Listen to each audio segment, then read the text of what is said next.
ನಮಗೆ ನುರಿತ ಪ್ರತಿಭೆಗಳು ಬೇಕು. ನೀವು ಈ ರೀತಿ ಮೀಸಲಾತಿ ಅಂತಂದರೆ ನಾವು ಎಲ್ಲಿಂದ ತರಬೇಕು? ಕೆಲವರು ಇದಕ್ಕೆ ಅಬ್ಜೆಕ್ಷನ್ ವ್ಯಕ್ತಪಡಿಸಿದ್ದಾರೆ. ಕಿರಣ್ ಮಜುಮ್ದಾರ್ ಇದಕ್ಕೆ ಸಂಬಂಧಪಟ್ಟಂಗೆ ಟ್ವೀಟ್ ಮಾಡಿದ್ದಾರೆ. ಅವ್ರು ಹೇಳ್ತಾರೆ ಏನು ಅಂತಂದರೆ, ನೋಡಿ ಇದೊಂದು ಜೀನಿಯಸ್ ಮೂವ್, ಇದು ಕರ್ನಾಟಕದ್ದು. ಸ್ವಲ್ಪ ವ್ಯಂಗ್ಯವಾಗಿ ಹೇಳಿದ್ದಾರೆ. ನಾವು ಟೆಕ್ನಿಕಲ್ ಹಬ್ ಇದು, ನಮ್ಮದೇನು ಅಂದರೆ ಈ ಸ್ಕಿಲ್ಡ್ ಟ್ಯಾಲೆಂಟ್ಸ್ಗಳು ಬೇಕು, ಎಲ್ಲಿಂದ ತರಬೇಕು, ಈ ರೀತಿ ಮಾಡಿದರೆ ಹೇಗೆ? ಸೊ ಇದು ಸಂಗತಿ. ಸೊ ಹೀಗಾಗಿ ಏನಾದರೂ ಅವರು ಪ್ರಶ್ನೆ ಮಾಡಿದ್ದಾರೆ, ನಮಗೆ ನುರಿತ ಪ್ರತಿಭೆಗಳು ಬೇಕು, ನೇಮಕಾತಿಗೆ ವಿನಾಯಿತಿಗಳ ಬಗ್ಗೆ ಎಚ್ಚರಿಕೆಗಳಿರಬೇಕು ಅನ್ನುವಂಥದ್ದು. ಟೆಕ್ ಹಬ್ ಆಗಿ ನಮಗೆ ನುರಿತ ಪ್ರತಿಭೆಗಳ ಅಗತ್ಯವಿದೆ. ಸ್ಥಳೀಯರಿಗೆ ಉದ್ಯೋಗಗಳನ್ನು ಒದಗಿಸುವ ಕ್ರಮದಿಂದ ತಂತ್ರಜ್ಞಾನದಲ್ಲಿ ನಮ್ಮ ಪ್ರಮುಖ ಸ್ಥಾನದ ಮೇಲೆ ಪರಿಣಾಮ ಬೀರಬಾರದು. ನುರಿತ ಪ್ರತಿಭೆಗಳಿದ್ದರೆ ಓಕೆ, ಎಲ್ಲಿಂದ ತರಬೇಕು ನುರಿತ ಪ್ರತಿಭೆಗಳು? ಅಂದರೆ ಪ್ರತಿಭೆಗಳಲ್ಲಿ ಇಲ್ಲ ಅನ್ನೋ ಧಾಡಿನಲ್ಲಿ ಅವ್ರು ಹೇಳ್ತಿರುವಂಥದ್ದು. ನೇಮಕಾತಿ ಮಾಡಲಿಕ್ಕೆ ಈ ನೀತಿಯ ಷರತ್ತುಗಳಿಂದ ವಿನಾಯಿತಿ ನೀಡಬೇಕು. ಸ್ಕಿಲ್ಡ್ ವರ್ಕರ್ಸ್, ಅದು ಖಂಡಿತವಾಗಲೂ ಒಪ್ಪಬೇಕಾಗಿರುವಂಥ ಸಂಗತಿ. ಆದರೆ ಅದರ ಅರ್ಥ ಕರ್ನಾಟಕದಲ್ಲೇನು ಸ್ಕಿಲ್ಡ್ ಇಲ್ಲವೇ ಇಲ್ಲ. ಹಾಗಾದರೆ ಒಂದು ಟ್ರೈನಪ್ ಮಾಡಿ. ನೀವು ಈ ರೀತಿ ಶುರು ಮಾಡಿದರೆ ಬಹುಶಃ ಏನು ಅಂತಂದರೆ ನನಗನ್ಸುತ್ತೆ ಈ ಕಾಲೇಜುಗಳಲ್ಲೂ ಕೂಡ ಅದಕ್ಕೋಸ್ಕರ ಒಂದು ವಿಶೇಷವಾದಂಥ ಒಂದು ತರಬೇತಿ ಶಿಬಿರಗಳಾಗಲಿ. ಯಾಕೆ ಬರಲ್ಲ? ಇಲ್ಲಿಂದ ಹೋಗಿರುವಂಥವರು ದೊಡ್ಡ ದೊಡ್ಡ ಹುದ್ದೆಗಳಲ್ಲಿದ್ದಾರೆ. ಅಂಥದ್ರಲ್ಲಿ ಪ್ರಮುಖ ಸ್ಥಾನದ ಮೇಲೇ ಅದು ಪರಿಣಾಮ ಬೀರಬಾರ್ದು. ಈ ರೀತಿಯ ಷರತ್ತುಗಳಿಂದ, ಈ ನೀತಿಯ ಷರತ್ತುಗಳಿಂದ ಅದನ್ನು ಮುಕ್ತಗೊಳಿಸಬೇಕು ಅನ್ನುವಂಥದ್ದು ಇದೆಯಲ್ಲ, ಅದನ್ನು ಒಪ್ಪಲಿಕ್ಕೆ ಸಾಧ್ಯ ಇಲ್ಲ.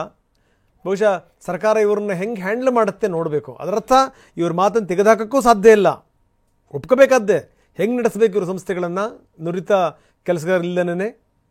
ಅದರರ್ಥ ಹಾಗಾದರೆ ಕರ್ನಾಟಕದಲ್ಲಿ ಆ ರೀತಿ ಇರುವಂಥವ್ರು ಇಲ್ಲವೇ ಅಲ್ವಾ ಹಾಗಾದರೆ? ಸೊ ಇದು ಕಿರಣ್ ಮಜುಮ್ದಾರ್ ಅವರ ಸಲಹೆ. ಇನ್ನು ಬನ್ನಿ ಮೋಹನ್ ದಾಸ್ ಪೈ ಇದಕ್ಕೆ ಸಂಬಂಧಪಟ್ಟಂಗೆ ಏನು ಹೇಳ್ತಾರೆ? ಮೋಹನ್ ದಾಸ್ ಪೈ ಕೂಡ ಇದಕ್ಕೆ ಸಂಬಂಧಪಟ್ಟಂಗೆ ತಮ್ಮ ಈ ಅಸಮ್ಮತಿಯನ್ನು ವ್ಯಕ್ತಪಡಿಸಿದ್ದಾರೆ. ಇದೆಲ್ಲ ಒಂದು ಕಡೆಗೆ ಏನು ಅಂತಾರೆ, ಇವರು ಕೂಡ ಇದೇ ಮಾತನ್ನು ಹೇಳಿದ್ದಾರೆ. ನೇಮಕಾತಿಗೆ ವಿನಾಯಿತಿಗಳ ಬಗ್ಗೆ ಎಚ್ಚರಿಕೆಗಳಿರಬೇಕು ಅನ್ನುವಂಥದ್ದು.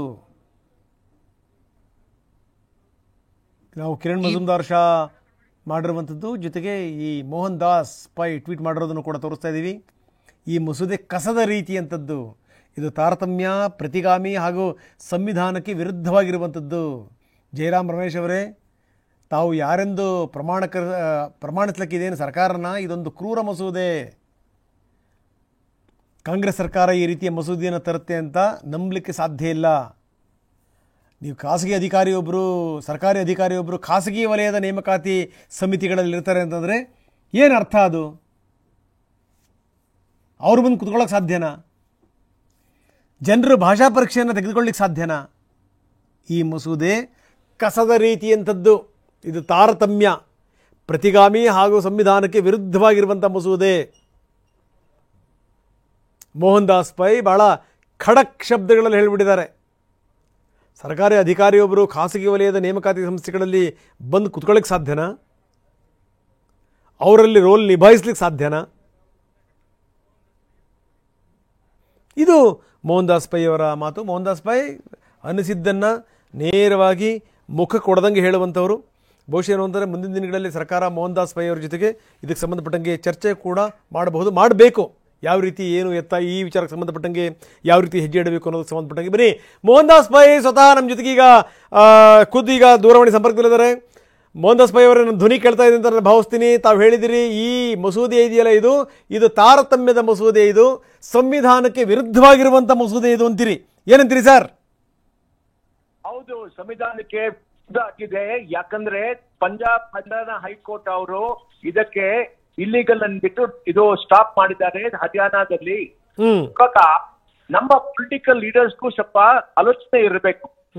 ಕನ್ಸ್ಟ್ರಕ್ಷನ್ ಇಂಡಸ್ಟ್ರಿ ಒಂದು ಬೆಂಗಳೂರಲ್ಲಿ ಕರ್ನಾಟಕದ ಬಹಳ ದೊಡ್ಡ ಇಂಡಸ್ಟ್ರಿ. ಡಿ.ಕೆ. ಶಿವಕುಮಾರ್ ಅವರು, ಅವ್ರಿಗೆ ರಿಯಲ್ ಎಸ್ಟೇಟ್ ಇಂಟ್ರೆಸ್ಟ್ ಇದೆ, ಅವ್ರಿಗೆ ಗೊತ್ತು.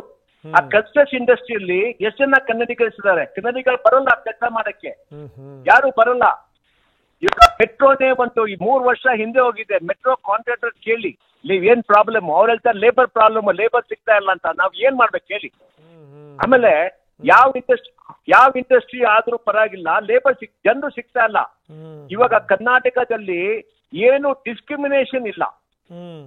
ಎಲ್ಲ ಕೆಲಸ ಇದ್ರು ಯಾರು ಅಪ್ಲೈ ಮಾಡ್ತಾರೋ ಅವ್ರಿಗೆ ಟೆಸ್ಟ್ ಮಾಡ್ತಾರೆ, ಸ್ಕಿಲ್ ಟೆಸ್ಟ್ ಮಾಡ್ತಾರೆ, ಅವರು ಅದು ಕ್ವಾಲಿಫೈ ಆಗುತ್ತೆ, ಕೆಲಸ ಸಿಗತ್ತೆ. ಅವ್ರು ಎಲ್ಲಿಂದ ಬರ್ತಾರೆ ಯಾರು ಅಂತ ಯಾರು ನೋಡಲ್ಲ, ಯಾಕಂದ್ರೆ ಜನರು ಬೇಕು. ಇವಾಗ ಜಿಗ್ ವರ್ಕರ್ಸು ಅಷ್ಟೇ, ಜಿಗ್ ವರ್ಕರ್ಸು ಕನ್ನಡಿಗರು ಎಷ್ಟು ಜನ ಕೆಲಸ ಮಾಡ್ತಾರೆ, ಯಾರು ಕೆಲಸ ಮಾಡ್ತಾರೆ.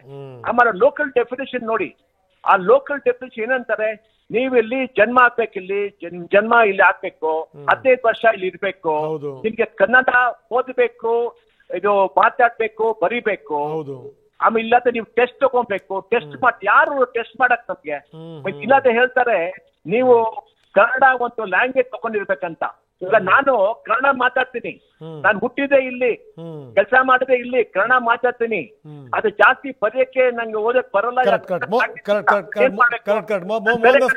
ಸಿಗ್ಬೇಕಾದ್ರೆ ನನ್ಗೂ ಡಿಸ್ಕ್ರೈಬ್ ಮಾಡ್ತಾರೆ, ನಾನ್ ಹುಟ್ಟಿದೆ ಇಲ್ಲಿ, ಸರ್ಕಾರ ನನಗೆ ಹೇಳ್ತಾರೆ ನೀನ್ ಕ್ವಾಲಿಫೈ ಆಗಲ್ಲ ಲೋಕಲ್ ಅಂತ. ಏನ್ ಬುದ್ಧಿಗೆ ಇರ್ಬೇಕಲ್ಲ ಇವರಿಗೆ. ಮೋಹನ್ ದಾಸ್ ಪೈ ಅವರೇ, ನಾನು ಆರಂಭದಲ್ಲಿ ಈ ಮಾತನ್ನು ಉಲ್ಲೇಖ ಮಾಡಿದೆ. ನಾನೊಬ್ಬ ರಾಜಕಾರಣಿಗಳ ಮನೆಗೆ ಹೋಗಿದ್ದೆ, ನನ್ನ ಸ್ನೇಹಿತರ ಮನೆಗಳಿಗೆ. ಅಲ್ಲಿ ಕನ್ನಡ ಪೇಪರ್ ಇತ್ತು. ಆ ಕನ್ನಡ ಪೇಪರ್ ತಿಂಗಳುಗಟ್ಟಲೆ ಇರುವಂಥ ಪೇಪರ್ನ ಓಪನ್ ಕೂಡ ಮಾಡಿರಲಿಲ್ಲ. ಯಾಕಂದರೆ ನಾನು ಕೇಳಿದಾಗ ಗೊತ್ತಾಯಿತು ನಮ್ಮನೆಯ ಮಕ್ಕಳಿಗೆ ಕನ್ನಡ ಓದಕ್ಕೆ ಬರಲ್ಲ ಅಂತ. ಸ್ಥಿತಿ ಹಿಂಗಿದೆ. ನೀವು ಕೇಳಿದ್ರಲ್ಲೂ ಕೂಡ ಅರ್ಥ ಇದೆ. ಆದರೆ ತೀರಾ ಈ ಸ್ಕಿಲ್ಡ್ ವರ್ಕರ್ಸ್ಗಳನ್ನು, ಕನ್ನಡಿಗರನ್ನ ರೆಡಿ ಮಾಡೋಕ್ಕಾಗಲ್ವಾ ಸರ್? ನನ್ನ ಪ್ರಶ್ನೆ. ಹೌದು ರೀ, ಅದೇ ರೀ. ನೋಡಿ, ಸಿದ್ದರಾಮಯ್ಯ ಅವರು ಹೈಯರ್ ಎಜುಕೇಶನ್ ಕೊಡ್ಬೇಕು, ಒಳ್ಳೆ ಶಿಕ್ಷಣ ಕೊಡ್ಬೇಕು, ಕರೆಕ್ಟ್, ದುಡ್ಡು ಹಾಕಲ್ಲ. ಸ್ಕಾಲರ್ಶಿಪ್ ಕೊಡ್ಬೇಕು, ಕನ್ನಡಿಗರಿಗೆ ದುಡ್ಡು ಹಾಕಲ್ಲ. ಆಮೇಲೆ ಅವರು ಸ್ಕಿಲ್ ಡೆವಲಪ್ಮೆಂಟ್ ಮಾಡ್ಬೇಕು, ಜಾಸ್ತಿ ದುಡ್ಡು ಹಾಕಲ್ಲ. ಅಪ್ರೆಂಟಿಸ್ಶಿಪ್ ಪ್ರೋಗ್ರಾಮ್ ಮಾಡ್ಬೇಕು, ದುಡ್ಡು ಹಾಕಲ್ಲ. ಇದು ಇಂಟರ್ನ್ಶಿಪ್ ಪ್ರೋಗ್ರಾಮ್ ದುಡ್ಡು ಹಾಕಲ್ಲ, ಎಲ್ಲೂ ದುಡ್ಡು ಹಾಕಲ್ಲ. ಸುಮ್ಮನೆ ಮಾತಾಡ ಇವ್ರು ಕೊಡ್ಬೇಕು. ಕನ್ನಡಿಗರ ಮೇಲೆ ಏನು ಡಿಸ್ಕ್ರಿಮಿನೇಷನ್ ಇಲ್ಲ. ಯಾರಿಗೆ ಸ್ಕಿಲ್ ಇದೆಯೋ, ಯಾರಿಗೆ ಶಿಕ್ಷಣ ಇದೆಯೋ ಅವ್ರಿಗೆ ಕೆಲಸ ಸಿಕ್ಕತ್ತೆ. ಅವ್ರಿಗೆ ಟ್ರೈನ್ ಮಾಡಿ. ಇವಾಗ ಕರ್ನಾಟಕದಲ್ಲಿ ವರ್ಷಕ್ಕೆ 8 ಲಕ್ಷ 10 ಲಕ್ಷ ಜನರಿಗೆ EPF ತರ ಕೆಲಸ ಸಿಕ್ಕತ್ತೆ. EPF ಅಲ್ಲಿ ಬರ್ತಾರೆ, ಎಷ್ಟು ಜನ ಕೆಲಸ ಸಿಕ್ಕತ್ತೆ ಅಂತ ಹೊಸಬ್ರು ಅಂತ. ಅಷ್ಟು ಜನ ಕನ್ನಡಿಗರು ಕೆಲಸ ಮಾಡಕ್ ಬರ್ತಾರ. ಆಮೇಲೆ ಇಲ್ಲಿ ನಮ್ ಸ್ಟೇಟ್ ಅಲ್ಲಿ ಸಿದ್ದರಾಮಯ್ಯ ಅವರು ಹೇಳಿದ್ರು 80% ಜನತೆ ಹತ್ರ BPL ಕಾರ್ಡ್ಸ್ ಇದೆ. 80% ಬಡವರ ಕರ್ನಾಟಕದಲ್ಲಿ. ಈ ತರ ಮೋಸ ಆಗ್ತಿದೆ ಕರ್ನಾಟಕ, ಅದೆಲ್ಲ ಸಮಸ್ಯೆ ಇದೆ.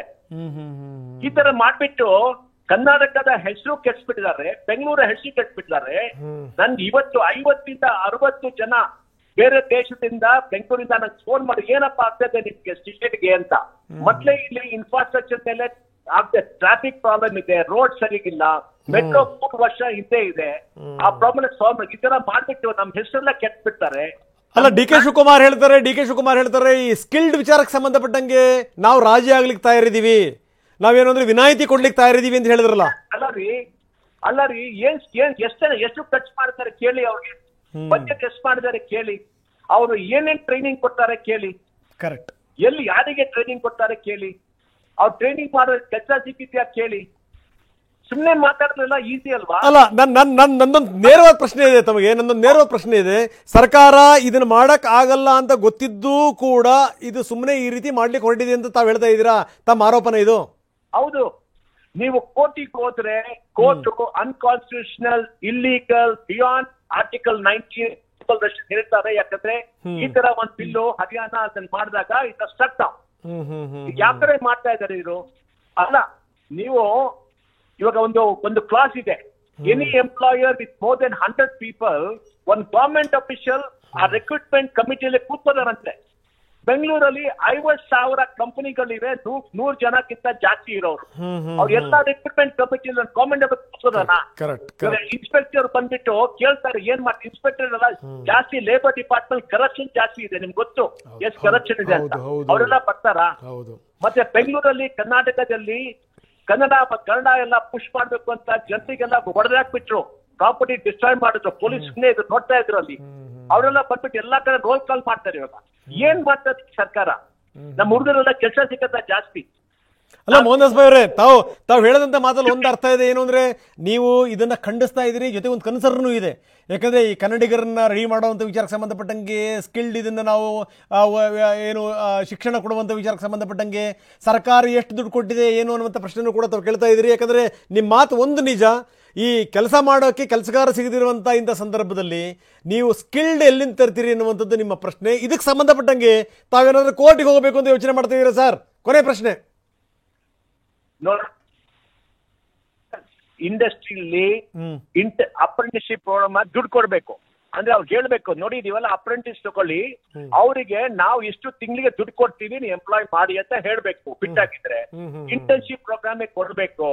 ನಮ್ದು ಎಜುಕೇಶನ್ ಸಿಸ್ಟಮ್ ಇಂಪ್ರೂವ್ ಮಾಡ್ಬೇಕು. ಕರ್ನಾಟಕದಲ್ಲಿ 5 ಲಕ್ಷ ಜನ ಗ್ರಾಜುಯೇಟ್ ಮಾಡ್ತಾರೆ ವರ್ಷಕ್ಕೆ, ಜಾಸ್ತಿ ಜನ ಕೆಲಸ ಸಿಕ್ಕತ್ತೆ. ಅದೇ ನಿಮ್ದು ಏನಾದ್ರು ಒಳ್ಳೆ ಕಾಲೇಜ್ ಹೋಗಿಲ್ಲ, ಮಾತಾಡಕ್ ಬರಲ್ಲ, ಪರ್ಸನಾಲಿಟಿ ಇಲ್ಲ, ಏನು ಓದಿಲ್ಲ ಅಂದ್ರೆ ಏನ್ ಕೆಲಸ ಕೊಡ್ತಾರೆ? ಯಾರು ಕೆಲಸ ಕೊಡ್ತಾರೆ? ನೀವು ನೋಡಿ ಬೆಂಗಳೂರಲ್ಲಿ ಜಿಗ್ ವರ್ಕರ್ಸ್ ಇದಾರೆ, ಜಿಗ್ ವರ್ಕರ್ಸ್. ಆ ಜಿಗ್ ವರ್ಕರ್ಸ್ ಎಲ್ಲ ಕೇಳಿ, ಅವ್ರ ಎಂಪ್ಲಾಯರ್ ಕೇಳಿ ಎಲ್ಲಿಂದ ಬರ್ತಾರೆ? ಅವರಿಂದ ಕನ್ನಡಿಗರೇ ಬರ್ತಾ ಇಲ್ಲ. ನಮ್ ಮೆಟ್ರೋ ಇದೆಯಲ್ಲ, ಮೆಟ್ರೋ 3 ವರ್ಷ ಹಿಂದೆ ಇದೆ. ಆ ಮೆಟ್ರೋ ಕಾಂಟ್ರಾಕ್ಟರ್ ಕೇಳಿ, ಲೇಬರ್ ಕರ್ನಾಟಕದಿಂದ ಬರುತ್ತಾ ಅಂತ, ಬರ್ತಾ ಇಲ್ಲ. ರಿಯಲ್ ಎಸ್ಟೇಟ್ ಕಂಪನೀಸ್ ಕೇಳಿ. ಸರ್ ಹೋಗ್ಲಿ ಕೊನೆಯದಾಗಿ ಇದಕ್ಕೆ ಸಂಬಂಧಪಟ್ಟಂಗೆ ನೀವು ಸರ್ಕಾರ ಕೂತ್ಕೊಂಡು ಪ್ಲಾನ್ ಮಾಡಿ ಮುಂದಿನ ದಿನಗಳಲ್ಲಿ ಇದನ್ನ ಯಶಸ್ವಿಯಾಗಿ ಇಂಪ್ಲಿಮೆಂಟ್ ಮಾಡೋ ವಿಚಾರಕ್ಕೆ ಸಂಬಂಧಪಟ್ಟಂಗೆ ತಾವು ಕೈ ಜೋಡಿಸ್ತೀರಾ ಸರ್? ನೋಡಿ ಸ್ವಾಮಿ, ಇದು ಬಿಲ್ಲು ಜಂಪ್ ಮಾಡಬೇಕು. ಈ ಬಿಲ್ ಮೇಲೆ ತಗೊಂಬಾರ್ದು. ತಗೊಂಡ್ರೆ ಯಾರು ಬರಲ್ಲ, ಕರ್ನಾಟಕ ಎಲ್ಲ ಜನರು ಹೋಗ್ತಾರೆ. ಬಹಳ ಕೋಪ ಇದೆ ಎಂಪ್ಲಾಯೀಸ್ ಮೇಲೆ. ನಮ್ ಬೆಂಗಳೂರೆಲ್ಲ ಹಾಳು ಮಾಡ್ಬಿಟ್ಟಿದ್ದಾರೆ. ಇನ್ಫ್ರಾಸ್ಟ್ರಕ್ಚರ್ ಇನ್ವೆಸ್ಟ್ಮೆಂಟ್ ಇಲ್ಲ, ಟ್ರಾಫಿಕ್ ಪ್ರಾಬ್ಲಮ್ ಎಲ್ಲ ಇದೆ. ಇವಾಗ ಈ ತರ ಮಾಡೋದೆಲ್ಲ ಸರಿಯಲ್ಲ. ಸರ್ಕಾರ ಹೇಳ್ಬೇಕು, ನಾವೊಂದು 5,000 ಕೋಟಿ ಸ್ಕಿಲ್ ಡೆವಲಪ್ಮೆಂಟ್ ಪ್ರೋಗ್ರಾಮ್ ಮಾಡ್ತೀವಿ ಕನ್ನಡಿಗರಿಗೆ, ಅನೌನ್ಸ್ ಮಾಡ್ಲಿ.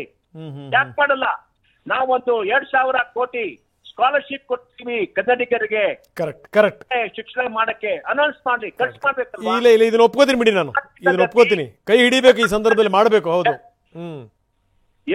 ಕರ್ನಾಟಕಕ್ಕೆ 2.5 ಲಕ್ಷ ಕೋಟಿ ಟ್ಯಾಕ್ಸ್ ಸಿಕ್ಕತ್ತೆ. ಎಲ್ಲೋ ಬರುತ್ತೆ ಟ್ಯಾಕ್ಸು? ಯಾಕೆ ಜನರ ಮೇಲೆ ಖರ್ಚು ಮಾಡಲ್ಲ? 80% ಜನ BPL ಕಾರ್ಡ್ಸ್ ಕರ್ನಾಟಕದಲ್ಲಿ. 80% ಜನರು ಬಡವರ ಕರ್ನಾಟಕದಲ್ಲಿ. 80%. ಎಸ್ ಸರ್ ಬಹುಶಃ ನಿಮ್ಮ ಮಾತು ಸರ್ಕಾರಕ್ಕೆ ತಲುಪಿದೆ ಅಂತ ನಾನು ಭಾವಿಸ್ತೀನಿ. Thank you very much Mohandas Pai ಅವರ ನಮ್ಮ ಜೊತೆಗೆ ಮಾತಾಡೋದಕ್ಕೆ. ಇದು ಮೋಹನ್ ದಾಸ್ ಪೈ ಅವರ ಖಡಕ್ ನುಡಿಗಳವ್ರು ಹೇಳ್ತಾರೆ. ಅಲ್ಲಿ ಇವ್ರು ಇದನ್ನು ಕಸದ ಬುಟ್ಟಿಗೆ ಹಾಕಿ ಅಂತಂದ್ರು, ಬೈದರು ಅಂದರು, ಎಲ್ಲ ನಿಜ. ಅಲ್ಲಿ ಒಂದು ಕನ್ಸರ್ನ್ ಕೂಡ ಇತ್ತು. ಏನು ಅಂದರೆ ಇವಾಗಿನಿಂದಲೇ ಪ್ಲಾನ್ ಮಾಡಿ, ನೀವು ಹಾಕಿ ದುಡ್ಡು ಹಾಕಿ ರೆಡಿ ಮಾಡಿ ತಯಾರು ಮಾಡಿ ಆಮೇಲೆ ನೀವು ಇಂಪ್ಲಿಮೆಂಟ್ ಮಾಡೋದೇ ಸರಿ ಹೋಗುತ್ತೆ. ಇಲ್ಲ ಅಂತಂದರೆ ಇದು ಬಿದ್ದೋಗುತ್ತೆ. ಕೋರ್ಟಿಗೆ ಹೋದರೂ ಕೂಡ ಇದು ಸಂವಿಧಾನಕ್ಕೆ ವಿರುದ್ಧವಾಗಿರುವಂಥದ್ದು ಅಂತಲೇ ಸಾಬೀತಾಗುತ್ತೆ. ನೋಡ್ತಾ ಇರಿ ಅನ್ನುವಂಥದ್ದು ಮೋಹನ್ ದಾಸ್ ಪೈ ಅವರ ಮಾತು.